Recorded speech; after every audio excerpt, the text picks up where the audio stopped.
whose left does not wither. Whatever he does prospers.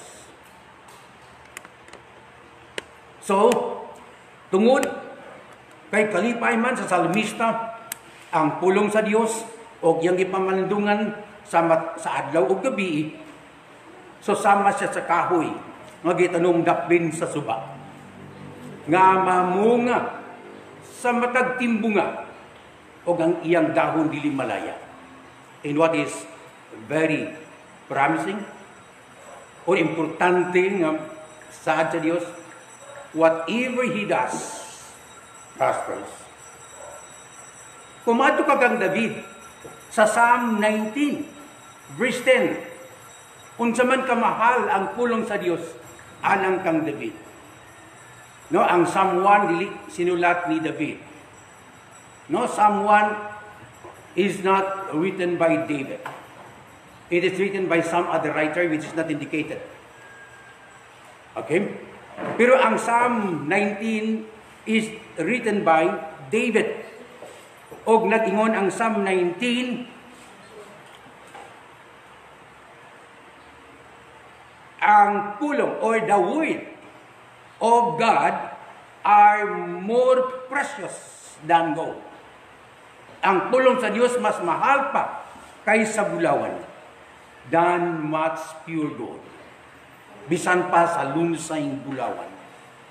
Ingon ani ang pananaw sa mga magtutuo sa Dios dito sa daang tugon. Og ang pangutana karon lining atong panimbabon, do you really love the word of Christ? Nahigugma ba gayud ikaw sa pulong ni Kristo? It is so easy to answer the question if we know John chapter 14 verses 15 and 23. Nga nagingon, kung ikaw nahigugma kanako, tumana ang akong mga sugo.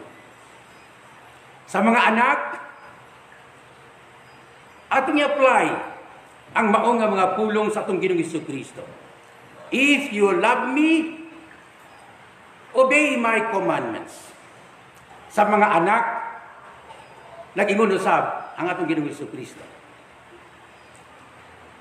Kung ikaw nahigugma sa imong ginikanan, pamatiya ang ilang mga tambag o pulong. Amen, dalay ko ng Diyos. So, bililhon kaayo ang pulong sa Diyos sa mga magtutuo sa daang tugon. How about us today? Matod pa sa usa ka reference nga akong gibasa, yun siya, next to the gift of Christ and the Holy Spirit is the Bible. Meaning to say that the third greatest gift from God to believers is the Bible. Ikatulong ang labing mahal nga gasa sa Dios sa mga magtutuo, ang Biblia. Ang akong hagit o pangutana, how do you take care of your Bible? What are you doing with your Bible?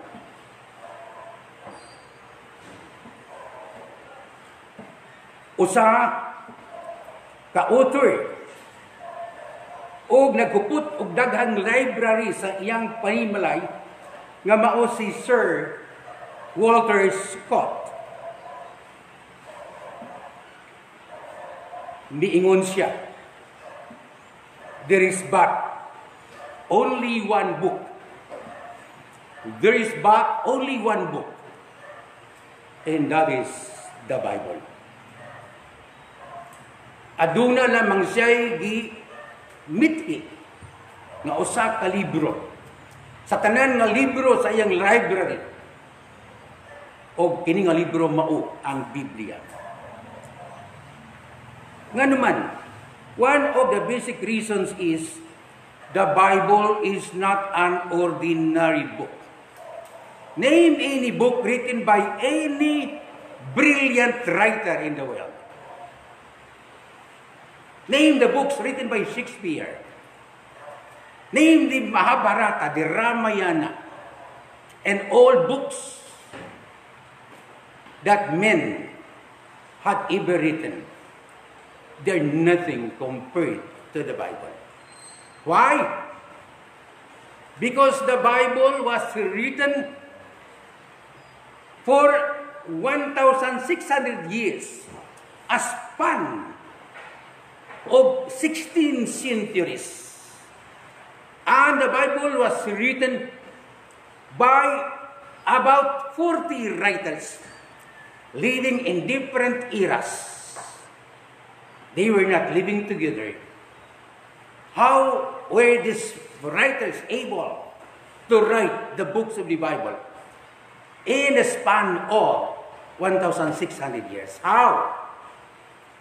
If you look at the internal evidence from the Bible, namely 2 Timothy 3:16 or 2 Peter chapter 1, 19 to 21, you'll notice that it was only through the power of the Holy Spirit.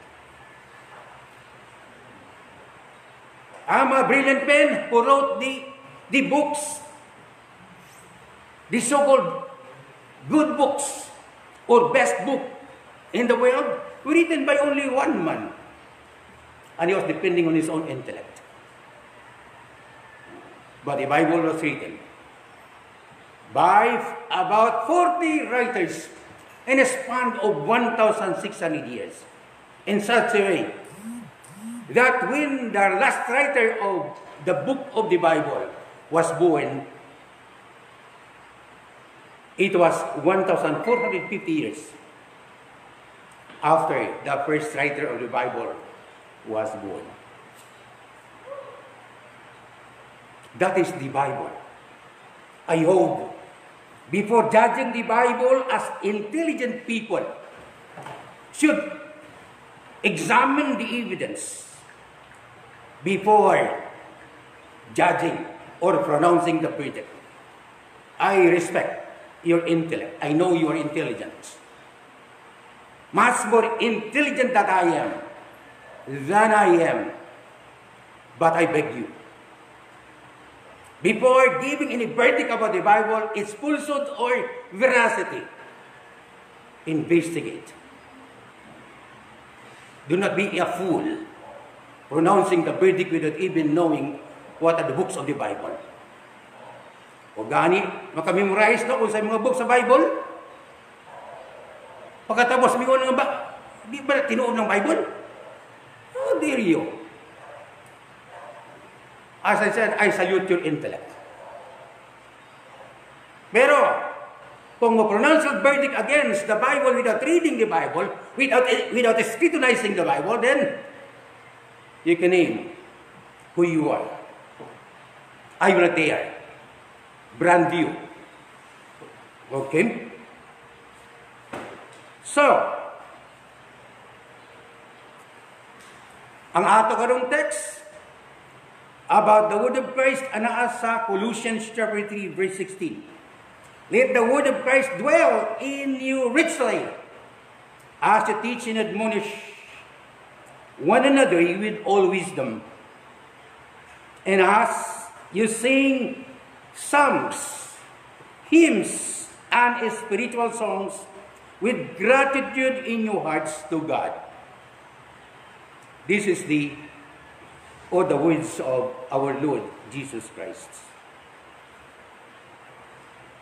Let the word of Christ dwell. What do you mean by dwell?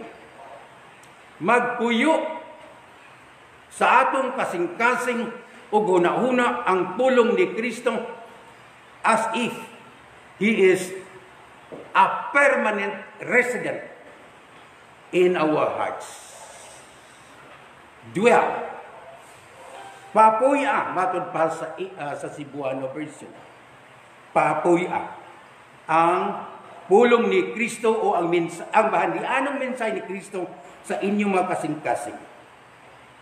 And then teach and admonish one another with all wisdom.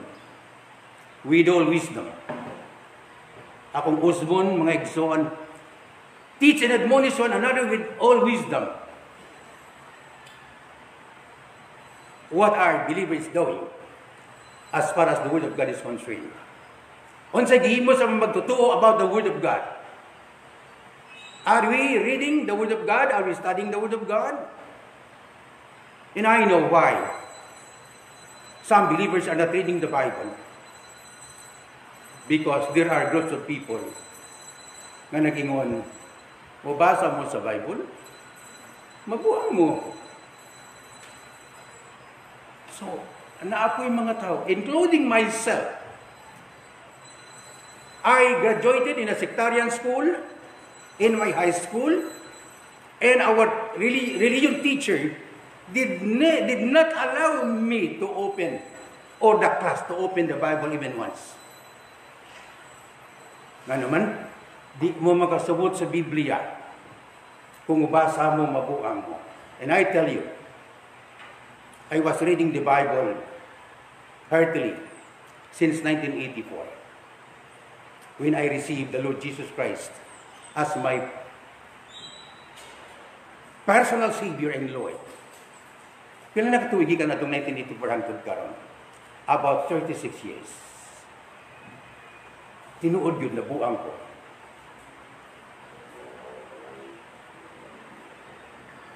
Kaya ito nakailakan ako before 1984. I think one of them is Brother Saul. Nabuang yun ko. Nga naman, ang akong ka-istrikto, ang akong hay-alay, ang akong tanan nga kabuang nabiyaan na, o karon ang akong higayon, ang kinabuhi, ang unang nagkasing-kasing. Igugol diha sa pulong ni Kristo. Nabuang ko tinuod, kay dili na nako dawaton ang mga pagkinabuhi diha sa kalibutan. With the strength of the Lord and by the grace of God, I always try to live a life in conformity to the will of the Lord. So, mingon ng tao, nga buang ko. Because I left all. Gibiyaan ako ang tanan. Nga iya sa kalibutan. So, di tinuod nga mabuang ang para sa Bible. Otherwise, kung mabuang pa, ako, grabe na kabuang, no? Nga naman, for 36 years, I read the Bible. Sulag maalang adlaw na hindi nila kong mabasa. Sulag maalang. I can count it my fingers. Amen, the like one of this. But I am just perplexed. Why intelligent men pronounce their verdict against the Bible without investigating, without scrutinizing what the Bible really is teaching. Okay? So that is it. That is it.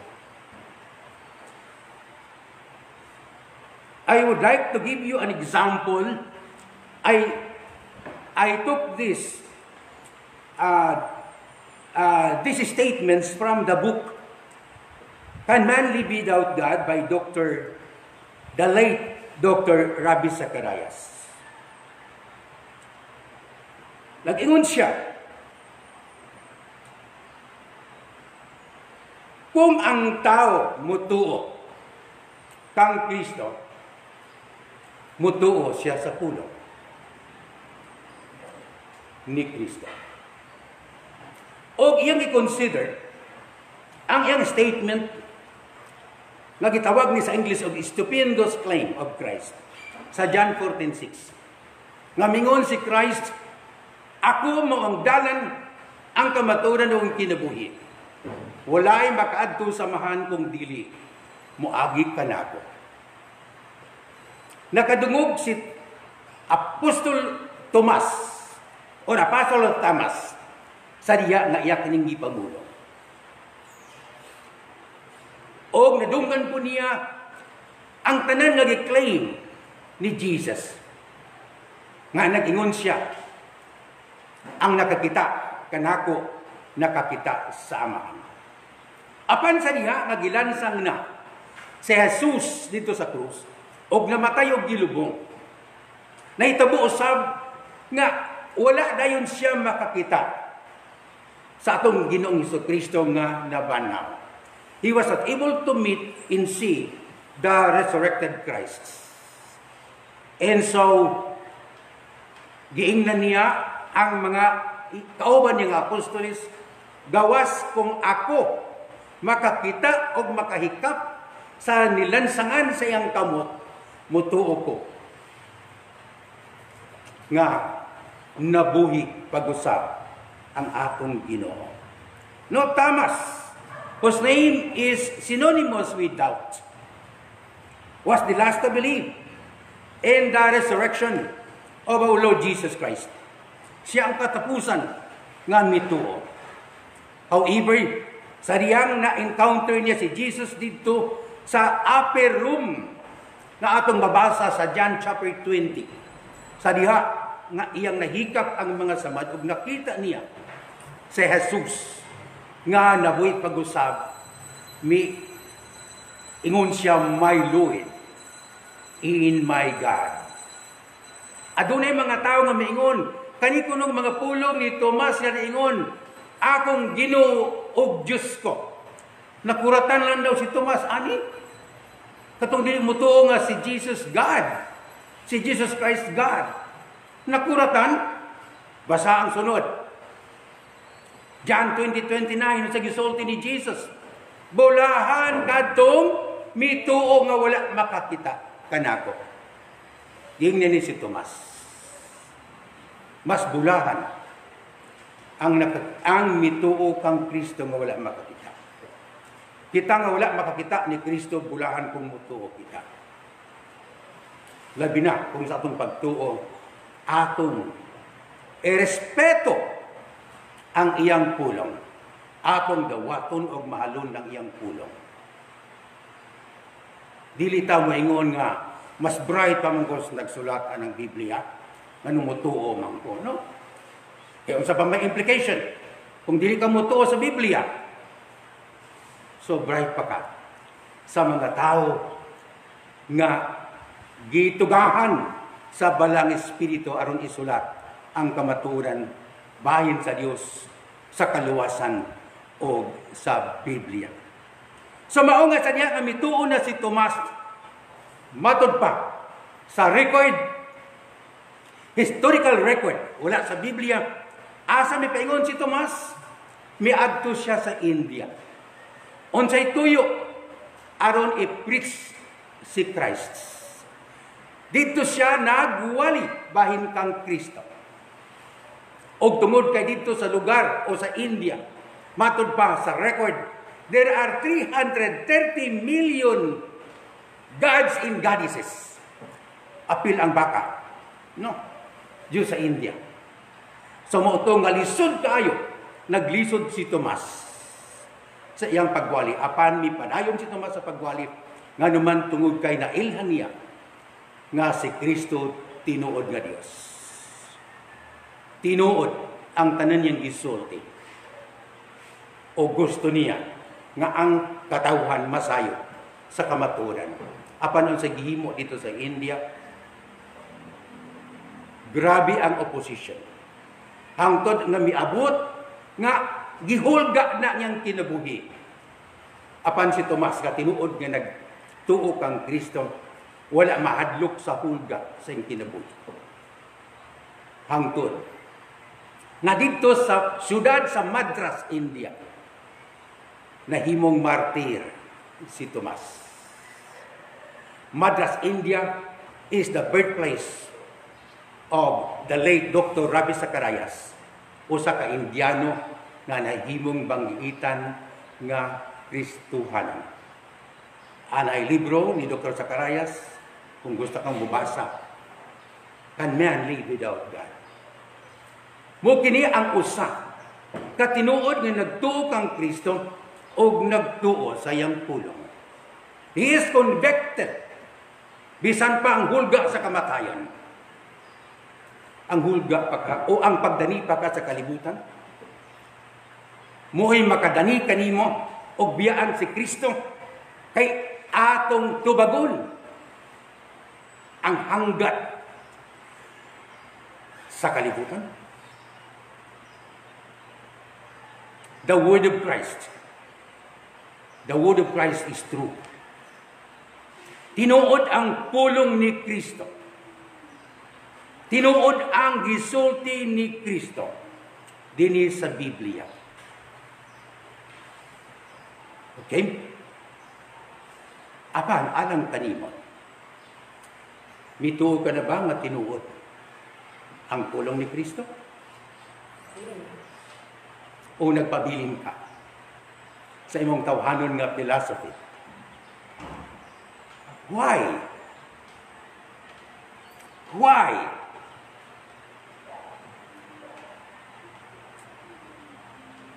So, atong pangutana karon gikan sa verse 16, nganong papuy-on nato sa atong kasing-kasing ang bahandianong mensahe ni Kristo. Nganuman, unsay mahitabo? Ang mahitabo sama kang Tomas. We will be joyfully magnifying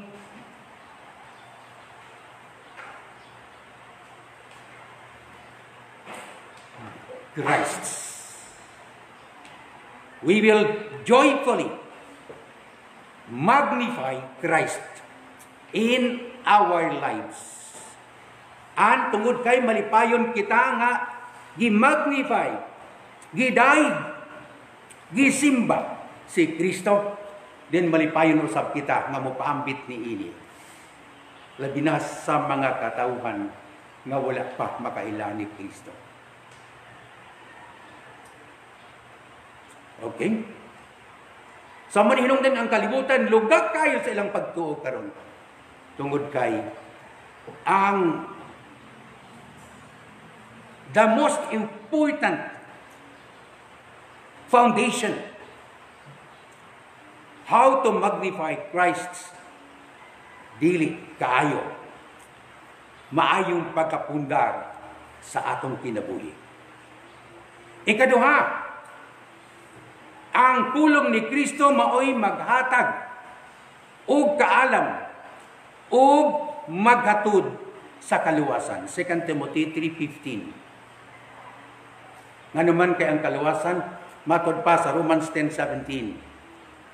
Comes first by hearing. Hearing. Comes first by hearing.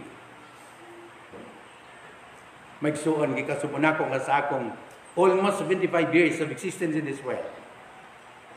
Daghanan sa mga tao nga akong gikahibalag dili mamati sa pulong sa Dios. Apan mamati sa kalibutanon bisan pagkatong green jokes og mga tambag nga makababag sa ilang kalampusan. Okay? The word, ang pulong ni Kristo maoy maghatag og kaalam og maghatod sa kaluwasan. Nga naman ay pastor, mas bright ka ni sa inyong paborito nga senador. Mas bright ka nila? Dili. Pero ang akong isulti kanimo, basaha ang unang Korinto, Kapitulo 1, 18, paingon sa 29. Kay dili tanan nga maalam ning kalibutana, maalam sa tabangan sa Dios. Okay? 1 Corinthians chapter 1, verses 18 to 29. Og imong mabasa diha kung kinsa ang tinuod nga makabaton og lunsay nga kaalam. Okay? Nga mao'y gikinahanglan sa kalibutan karon. Okay? Ang pulong sa Dios gives us life and sustains us and strengthens us as we follow the will of the Lord. Okay? Nagahatag og kinabuhi. Nagasustiner ka nato. Taliwala ni ining gubot kaayo nga kalibutan. O magahatag ka nato kalig-on. Makita kini sa 1 Peter chapter 1 verse 23 to chapter 2 verse 3. 1 Peter chapter 1 verse 23 to chapter 2 verse 3. Okay? So ang pangutana karon pinaagi atong tulo ka mga butang nga atong gi-enumerate nga ang pulong sa Dios can make us joyfully magnify Christ. And the second, that the Word of God gives us wisdom and brings us to salvation. 2 Timothy 3:15. And the Word of God gives us life and sustains us and strengthens us. 1 Peter chapter 2, verse 23 to 3. Verse 1, 23 to verse, chapter 2, verse 3. So ang pangutana, unsaon man niini pagka-materialize sa atong kanibuhi? How could this be? If we permit the word of Christ to dwell in us richly. May suon, pastor, misulay naman mi. Misulay na simba. Misulay na Bible study. Pero wala ay magyapon kaayo. Kapoy ra magyapon kaayo. Lami ra magyapon ng kalibutan. May matong kalibutan kay instantaneous man, no? Okay. Nga naman lagi, pastor nga, kung Bible study, pagka 30 minutes, nagduka naman ko. Pero ubang mga butang ngayas kalibutan, persist mo ko hangtod alas 4 sa kadlaw, di man ko katulgon. Masay katarungan? Because the word of Christ does not dwell in your heart. Kinsa mang word ang nasyung kasing-kasing, kang Satanas. So muna nga ang kinabuhi ng Satanas mo, inyong ikinabuhi.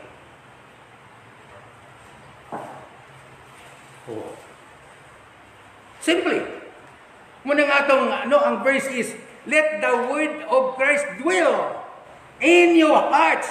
Period. No, richly. Richly.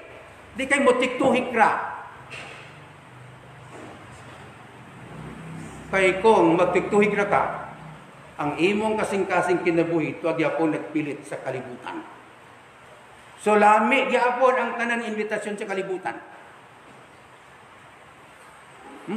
Kasi nag-experience ni ini.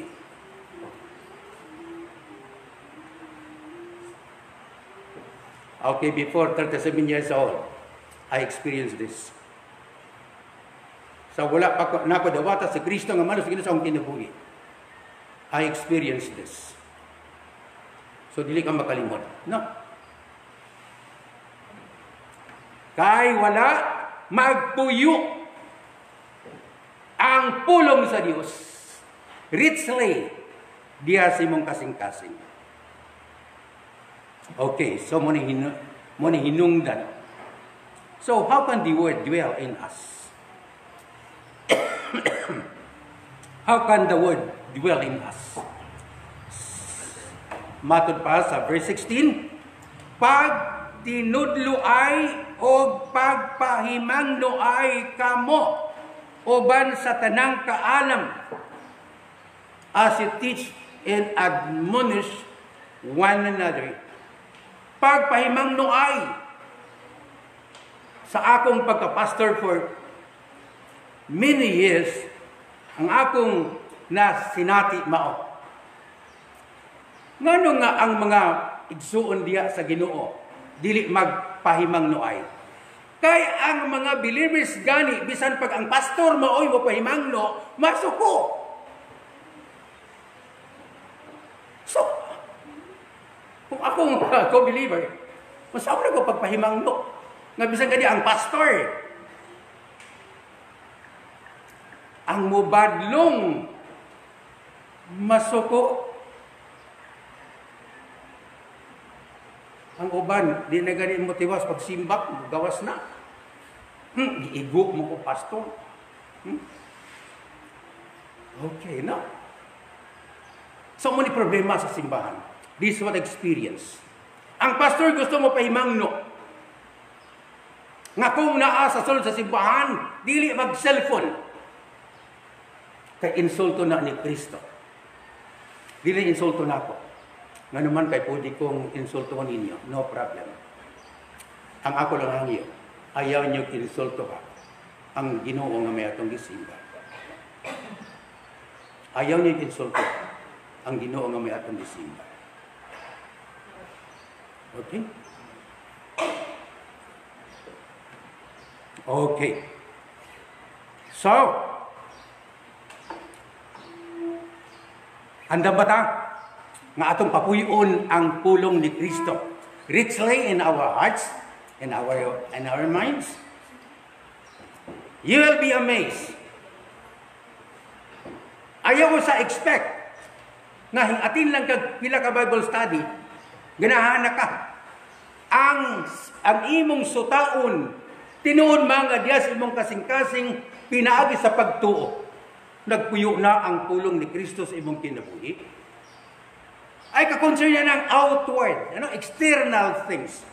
Ang unahang imong kasing-kasing. Kung wala pa ang pulong sa imong kinabuhi, wag yun. Why believe? Why believe? Ang bililhon, ang butang sa kalibutan. And then, importante kayo. The Word of Christ heals. The Word of God heals. Makaayo ang pulong sa Diyos. Labi na sa balatian. According to the will of God.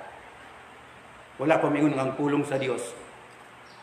Mo overpower sa kabuton sa Diyos. But indeed, ang pulong sa Diyos makaayo sa balatian.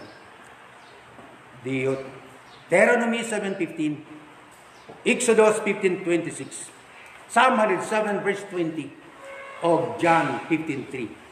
Ang John 15:3 nagingon nga ang pulong sa Dios makahugas kanato sa atong mga sala. Okay? Okay? Then na ako'y gi-quote gikan kang Warren W. Wiersbe. So dili ni siya ako nga pulong, pero gikan kini kang usa ka author sa usa ka commentary no sa New Testament. Si Warren W. Wiersbe. Nag-ingon siya, there are dangers in some local churches today. Danger. I got only one. Only one. So, there is danger in some local churches today as far as the Word of Christ is concerned. Unsa gisulti niya? That some churches minimize the Word of God in their churches. Minimize. Bible study and pulpit preaching are lacking. Kung naay mag-preach, dili pinasikad sa Biblia. Kung dili pinasikad sa iyang kaugalingon. Nga kanindot nga musulti. Unya, unsa may mga rason ni ini. Warren Wiersbe mentioned some. Tungod, ingon siya, far more interests in musical performances and various entertainments ang gitagaan og focus sa mga local churches than God's Word. Nga mupuyo sa kasing-kasing niya nga simbahan. Nga naman, unsa may cause matod pa ni Warren Wiersbe, because they do not take time to read, to study, memorize, meditate, and apply the truths of God. The truths of God. Ang ikaduha, wala na ko diri masulat, nag-ingon siya, tungod ni ini nga kakulangon sa pulong diya sa atong local churches, mao nga karon makakita na ta og daghan kaayo nga mga so-called Christian hymns nga dili biblical. Kay ang nagsulat basin wala gani makasabot sa kamatuoran diha sa Biblia.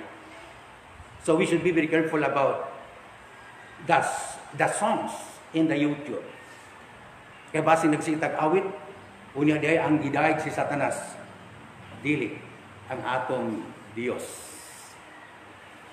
Okay? So muna siya ang dangers matod pa ni Warren Wiersbe. So,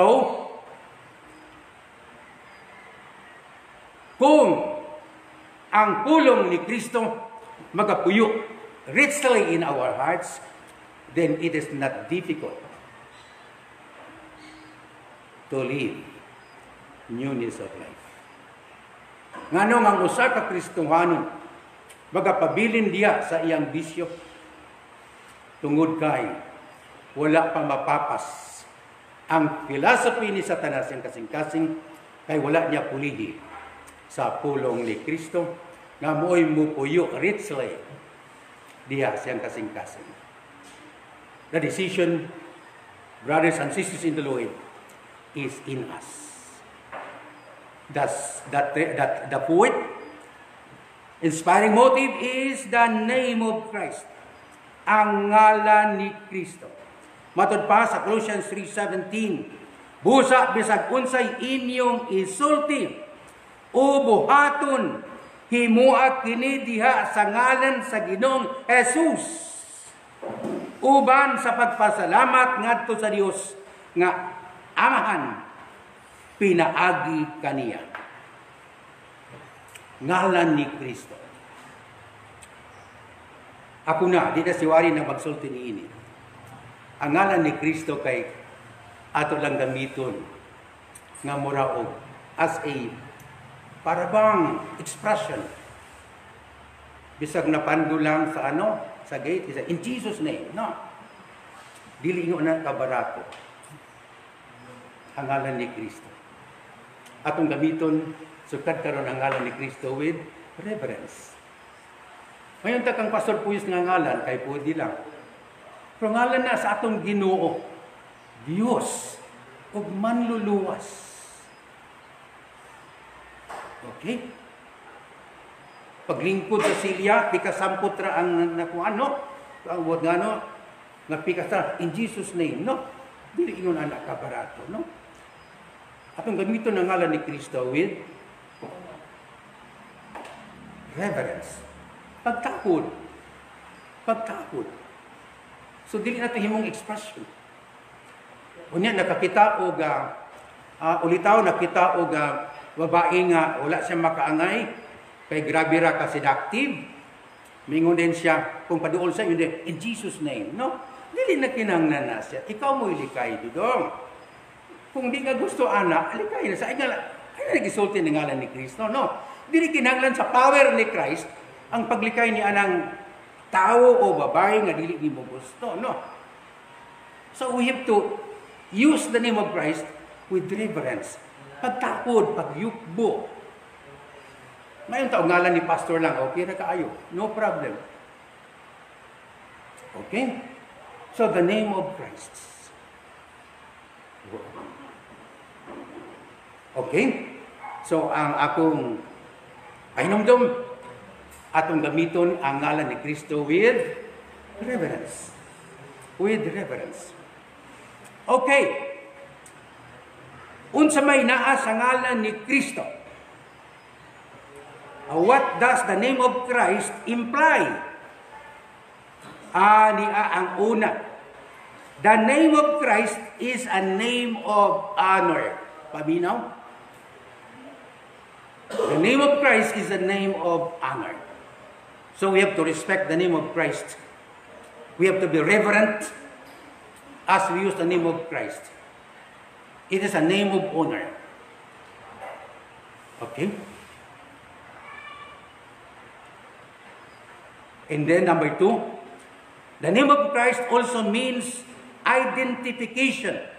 Ilhanan. Kung sa ilhanan? Ilhanan nga kita adunay relasyon kang Kristo.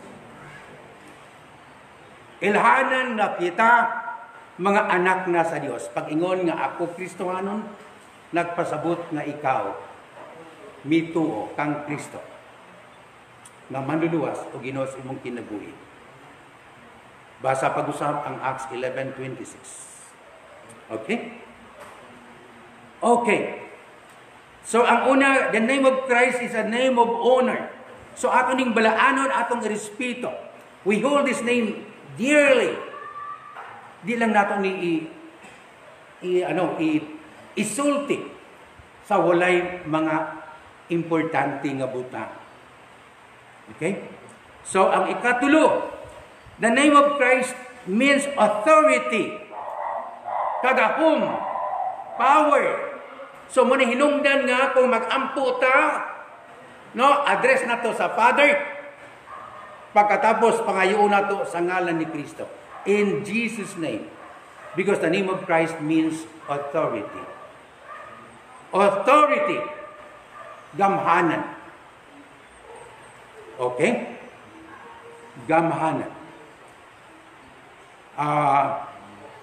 Makita nato ni siya sa John 14:13 and 14, John 16:23 to 26, and then Matthew 8:20 to 33, and Acts 4:7 to 12. Okay. 7 to 10. And then, ikaapat, ang kaluwasan, pinaagi lamang sa ngalan ni Kristo. Acts 4:12. Ato ning basahon, bisan tuod gano. Medyo ngit-ngit diri sa akong but we have to Acts 4:12. Sorry. Acts 4:12. Dugayan ako nagakukab, no? Nag-ingon diri sa 12. Nag-ingon ang pulong sa Dios, salvation is found in no one else. For there is no other name under heaven given to men by which we must be saved. Ngun ani ka importante ang ngalan ni Kristo. There is no other name. Okay? Akong Osbon pagbasa, salvation is found in no one else. For there is no other name under heaven given to men by which we must be saved. In the name of Christ. Okay? Then number 4, bearing the name of Jesus Christ is a great privilege and responsibility. Okay? Una, pribilehiyo tungod kay kung imong namatikdan ang katawhan sa kalibutan adunay high regard sa mga Christians. No. Kaya nakamatikod mo niya na.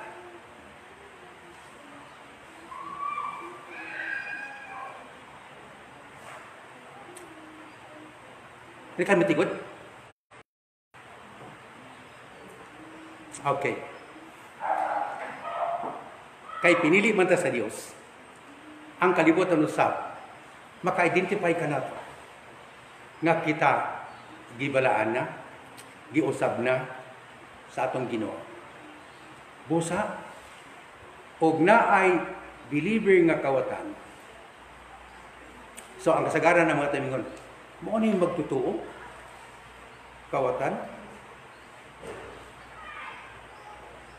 Pero uban nga mga tao nga dili identified nga sa believer.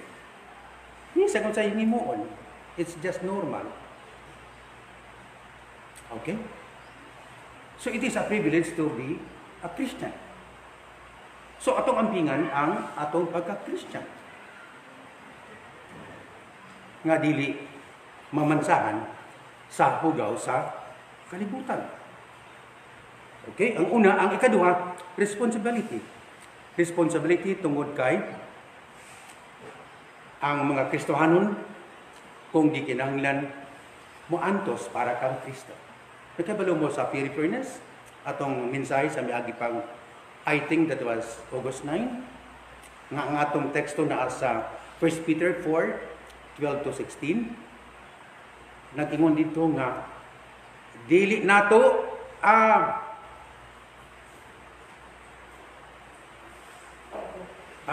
dili sapayan nga ang usa ka Kristohanon mag-suffer o mag-antos, provided ang iyang pag-antos alang sa pagsunod kang Kristo. Apan kung mag-antos ta sa atong pagkabasagolero, sa atong pagkakawatan, sa atong pagkabisyoso, then makaulaw. Okay? So atong tan-awon nga kung nag-antos man ta tungod sa atong pagtuo kang Kristo. Because of the name. Because of our faith and faithfulness to Christ. The name of Christ. Kay siya mo may atong manluluwas. Sama ra pod sa atong amahan o ginahan. Dili nato pwede nga atong pakaulawan ang atong ginikanan. Malipay ka kung tungod sa imong gibuhat adunay mga pagsaway sa ginikanan. Ang problema ra ba kay bisan og sayop sa anak ang ginikanan mo i-blame. Ngano nakasulti kaniini? I experience it. I experience it. At age 5 years old, ako nang pamaton akong mga anak para mag-devotional, mag-memorize of verses sa Bible. Pag hangtod, di tabo na siya hangtod nag-high school. Apan sa diha nga beyond 12 years old na, nakita na ko nga instead nga matrain sila, naimo sang rebellious, kaya dili gusto mo matag alas 5. Oh. Unya, sa diha ka nakabuhat sila og di maayo. Sa gisulti sa mga tao nga nakaibalo. Kulang na sa pag-ampo, sala na sa ginikanan kay wa tudloy ang anak. Dili na tinuod. Kung naamay ginikanan nga wala magtudlog maayo sa iyang mga anak, talagsara na. Sa muna nga akong hangyo. Kung aduna may mga badlungon sa atong mga anak, no, mga igsuon, di nato i-blame ang ginikanan. Tan-aw sa nato, no, kung unsa man gipasagdan bagyo. Tinuod ba nga gipasagdan? We have to be fair, no? We have to be fair about this. Okay? So sa mga anak po, atong tan-awon, unsa man ni atong kinabuhi? Nakahatag nig honor nga sa tandong ginikanan. Sa mga Kristohanon, mga Kristiyano, ang atong pangutana, kani akong pagkinabuhi. Naghimaya ba din sa akong Ginoo? Malipay bang akong Ginoo niini?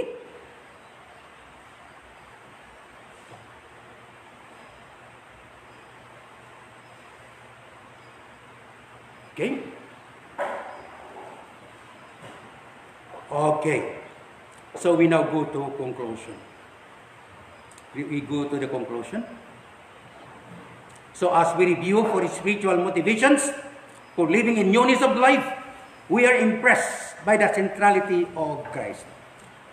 So atong nakita, kung ikaw nagasunod sa atong mensahe, makita nimo nga si Kristo ana at ano na. Siya ang center. Siya ang center sa atong pagkinabuhi. o mayong kinabuhi. Siya ang sentro. Nganuman, we forgive, makapasaylo ta because Christ forgive us. Ikaw ginikanan, nakapasaylo ka na ba sa imong anak? Ikaw anak, nakapasaylo ka na ba sa imong ginikanan? Both ways na mga igsoon. Dili ra ginikanan. Dapat both ways. Matod pa ni Seneca, o sa Greek philosopher, yun siya, it takes two to quarrel. So kung naay problema sa parents o sa anak, something is wrong. It takes two to quarrel. Nakita na mo ko sa katao, nag-away siya rin kontra. Si sumbag sang naong, ikaw tawhana ka ha, ano? Wala.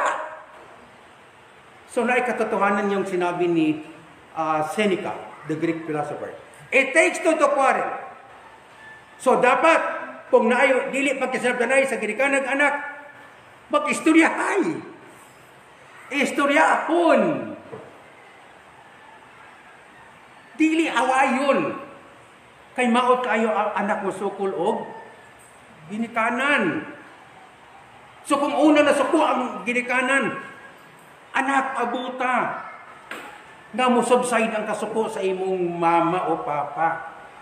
Kung sa ako nagingon sa miagi nga mensahe, pagtanaw nimo sa ginikanan, nanambo na ang pahiyom sa iyang mga ngabil, duula dito, agbayi. Pa, ingon na ning tinuod na itabo. Pero bisan pa niini pasaylo ako pa. Oo. Walay papa nga dili o pasaylo nimo. Papa ko, lulo na ko. So there is something wrong. Either hasa kay mong papa, or ikaw nga anak, adunay sayo. Ayaw i-justify yung imong pagbalingon. Ayaw mo so telling this to the parents. Nga kung naay sayo pang anak, ayaw po sige condemn. Bring it to the table. Istorya ayaw maayo. O no, mga dalaga ha. Ayon mag-istorya. Mapa, gusto na ko magminyo. No? So kung anak man siya ni Sister Mimi, so doolon sila. No, matinahuron. Mapaminawa ko, kaning importante kanya kung isulti. No? Okay. Okay. So sabutan.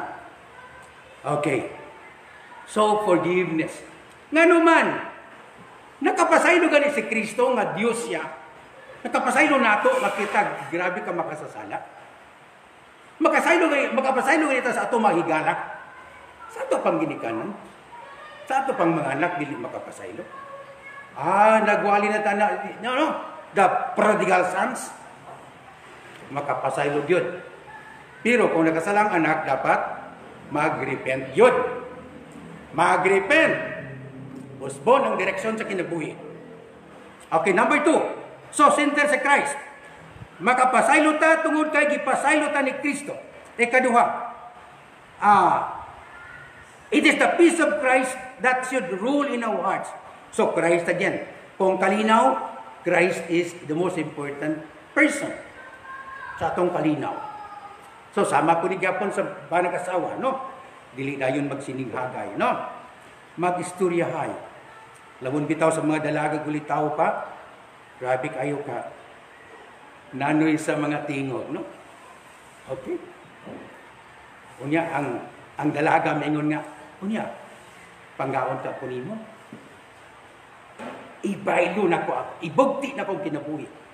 Para lang ipakita na ko nga, love you ka kayo na ko. Okay? Pagkaminyo na, nga to sa merkado, dako nagtiyan ng asawa, bit-bit nito sa basket ng asawa, ang aba na asa dapit, tas likod. Tagbuan niyang higala. Bay, asa yung mga asawa bay? Kung niya ito sa dili pambungtis, nindot pa body, at bayan yun. Nagamay nga, labagunon. Darling, alsahong taka, kay mapanggol niya ka. No. Okay? Mga bana ha, barugin ninyo yung pulong ito sa inyong pangasawon. Bahalag buntis, bahalag dili buntis, no? Bahalag unsay nahitabo, no? Bahalag nangarti na ula mangarti. siya gyapon ang labing matahom nga binuhat sa imong panimalay. Okay, number 3. The word of Christ should dwell in us richly. So, pulong ni Kristo ang niya sa atong kasing-kasing. Kung wala na, wala gyud taro sa atong kinabuhi. Remember that. Mingon niya ka, Pastor, nga man lagi nga daghan man ta kaayong mga silingan, nga mas dato pa kayo sa ato, unya wala man na sila Kristo. Di man gay namuto sa Bible, di pod mo simba, dato man lagi. Oo, dato. Pero sa kalibutan ng butang. Okay, mabasa nimo Lucas 12, 13-21. Unsay topic nini? The rich fool. So ang gusto nako karon dinhi, ang pulong ni Kristo will dwell richly in our hearts. Nga naman kay di lang ta dato sa material nga butang, kung dili dato usab kita sa espirituhanon nga butang. I think you like it. Okay? Okay, so since we are united with Christ through the indwelling Holy Spirit, we have all the resources we need for holy living, for living a new life. But we must be motivated by the Holy Spirit. Hence, because we have experienced the grace of Christ, we want to live for Him. Kaya nasinati nato ang grasya ni Kristo. So, mga igsuon, ang akong pangandoy, nga ang atong pagkinabuhi, alang na lamang kang Kristo. I live for Jesus, day after day. I live for Jesus. What? Okay, nalimtan ako. So, we will live for Jesus. We will live for Jesus. Okay? Number 2, because we've enjoyed the peace of Christ, we want to obey Him. Tungod kay naamay kalinaw diha ang Kristo, o nga sa diha nga maangkon po nato, ang masinati nato ang tinod nga kalinaw. So, sundo na to siya. Asa man di ka mo sunod? Dito sa paingon sa Bagyo o paingon sa kalinaw? Okay? Christ has the peace nga mahatag na itong kalinaw. So, we obey Him. Number 3, because we have been enriched by the word of Christ and ennobled by the name of Christ, therefore, we want to honor and glorify Him. Ato siyang kahuron o ato siyang himayaon sa atong kinabuhi. Kung kini ana sa atong kasing-kasing, there is no reason why we will not be living a new life. Walay rason kung niaka nato kining tanan nga dili ta magkinabuhi o bag-ong kinabuhi nga makapaymuot sa atong bugtong nga Dios. Challenge, can we desire any higher motivation? Is there any other higher calling for a Christian? Anaa pa ba kay lain nga pangandoy? Akong i-share kanimo karon nga kung ang imong pangandoy mao nga himayaon si Kristo, and therefore himayaon ang Dios nga Amahan o himayaon ang Balang Espiritu, you can ask nothing more. The Trinity will give you everything that you need in this world that will make you happy, satisfied, and contented, and victorious. But without Christ, the world will only destroy your life. Remember that. Without Christ, the world will only destroy your life. Nga naman, ingon si Jesus sa John 15:5, apart from me, you can do nothing. Maingon si Christ sa Matthew 16:26, what does it profit a man if he gains the whole world? The whole world, but suffer the loss of his own soul. Amen, dalago ng Diyos. Father, bless your word nga among gitunan, Amahan. Akong pagampo nga ang Balang Espiritu magapadayon sa pagtudlo kanamo. Sa among pagpadayon, sa pagsunod sa imong kabubuton. Bless Lord, panalangini kaming tanan nga ani akaron. Kining pipilaan nako kamagsuon nga nagigduyog ka nako sa pagsimba. Kay wala man ang tanan o Dios tungod sa pandemic. O akong pag-ampo amahan nga bisan kinsa ka karon nagapamati sa live streaming kauban kanako. Amahan to baga ang ilang mga pangandoy sa kinabuhi. Yes, O Lord. Yes, Father. Bless them, O Father. Sama sa mga panalangin nga among gipangandoy nga moabot sa mong kinabuhi. So, Father, dalaygon ikaw. We praise you and we thank you in Jesus' name. Amen. Amen, dalaygon ng Diyos.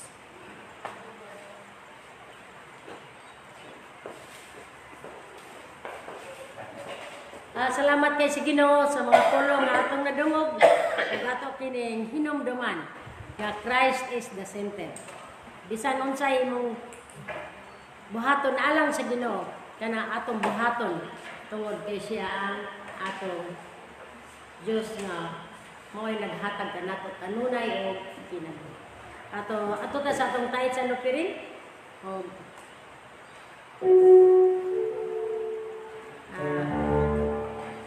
Atong mawito. Muhatag sa nalipay. Dahil nihangin ako sa Brother Sam na prayer para sa ako.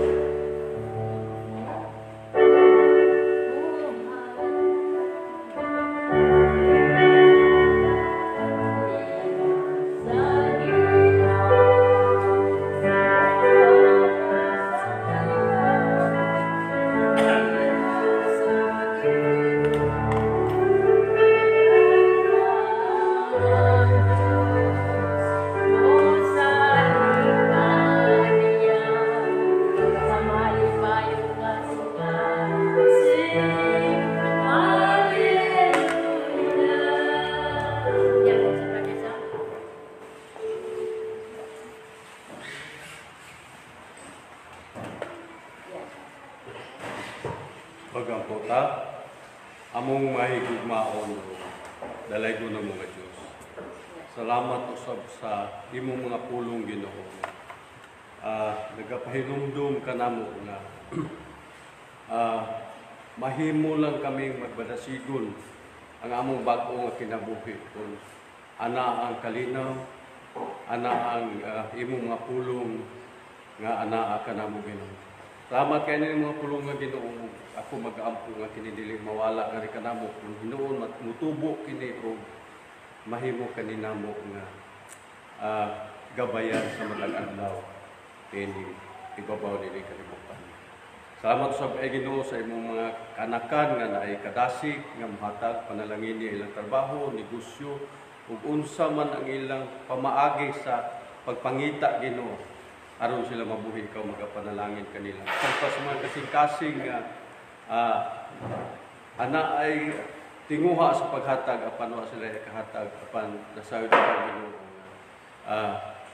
Importante ang among kasing-kasing dili sa material kundi ang among kasing-kasing mo pinaka-importante niya kanimo. Lord, kining tanang mga butang amo lang yung itugyan diha gyud sa imong gamhanan nga ngalan sa imong butong anak nga mao si Ginoo Kristo nga among Ginoo personal nga luwas. Amen. Amen.